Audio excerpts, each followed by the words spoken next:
In the last episode of our epic series of developing the most tedious game in the world ever, we went over the beginnings of the Empire Conflict Simulator. At the time, we had not finished making the last two phases of the turn loop, those being movement phase and conflict phase. If I call things by different names, just know that's part of the tediousness while working on this game. In this video, we will go over the crazy challenges and success and failures of what was accomplished, while progressing further with the Kingdom Conflict and Growth Simulator, including the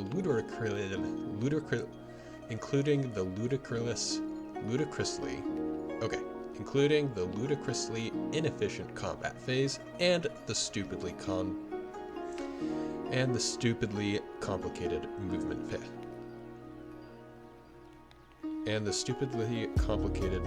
phase past where we ended last week. New features and technical deep dive. When making the tail end of the movement phase, there were several unanswered questions in my mind concerning how to press forward.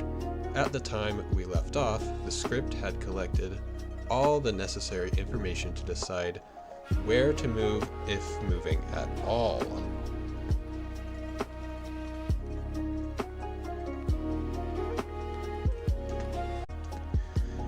So all of these variables that are outside of these regions are the different bits of information required for the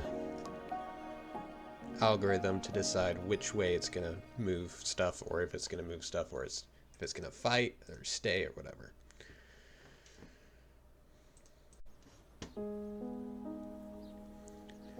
So this is where we started working today.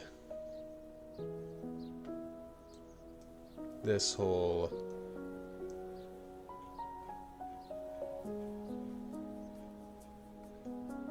is what we added on to the movement phase.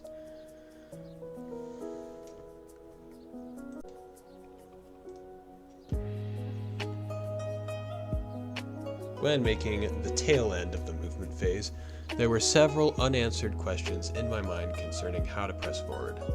At the point we left off, we did that. But the details of which choice to make, stay, attack, or reinforce, were not yet finished yet. Now, as you can see, the movement phase makes its choices.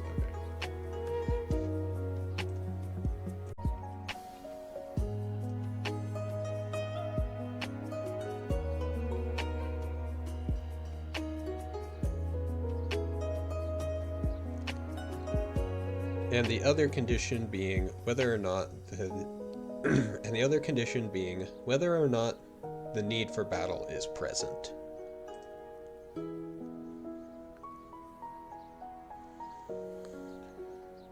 Being ready for battle overrides the being ready or willing to reinforce other islands.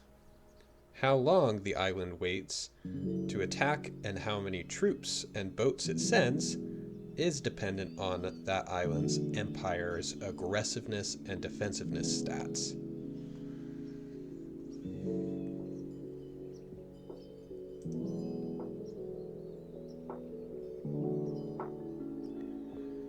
Which is visible under this function. Here's where aggression is utilized and defensiveness is actually back up here. Somewhere. Under this region. Where it has to count up the current Navy power and Army power that it has.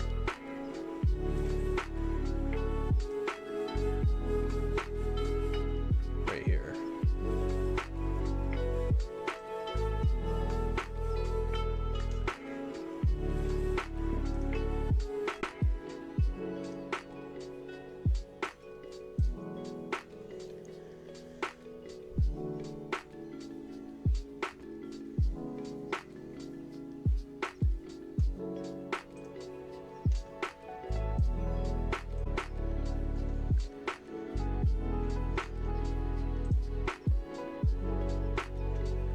unfortunately, when building the combat phase, it wasn't partially completed like the movement phase was, so I had to start from scratch. Although I did have the conquering function already made, which I will show you now.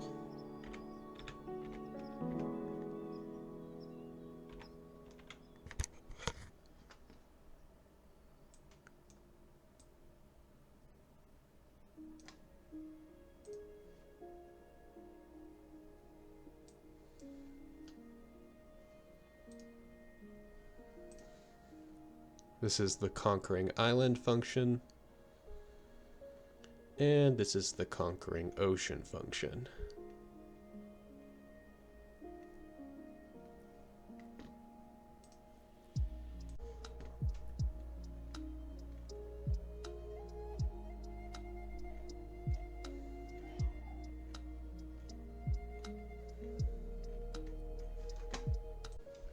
Military combat is divided into two different phases. The troop placement, which moves the troops out of the queue and into their respective ocean tiles or island tiles. The second phase being the actual battle with now the new armies and the new navies that were just added to their respective tiles. Both the army and the navy's areas are basically mirrors of each other. Very little is different between them.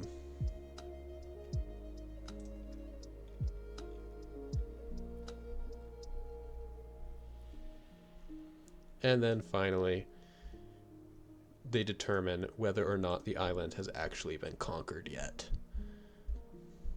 An island is only conquered after all of its native army is completely wiped out, and then the dominant army left over is what becomes the conquering nation, the conquering empire.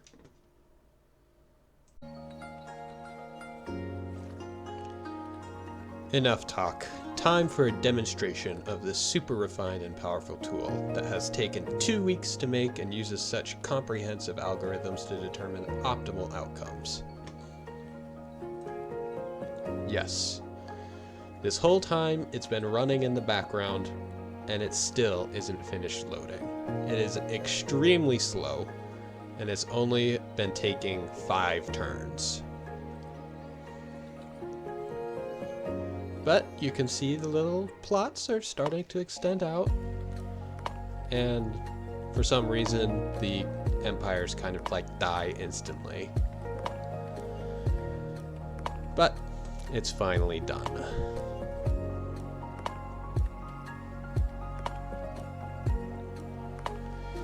Yes, it's extremely slow. It takes over 30 seconds to perform 5 turns. It is utterly unacceptable.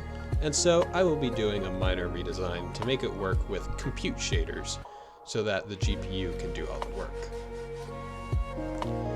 Preliminary plans I've come up with in my head see using a few new features of shader graph. Holy cow, shader graph. A few features that are new to me when using shaders that allow me to perform multiple main functions independently from each other, which should be interesting.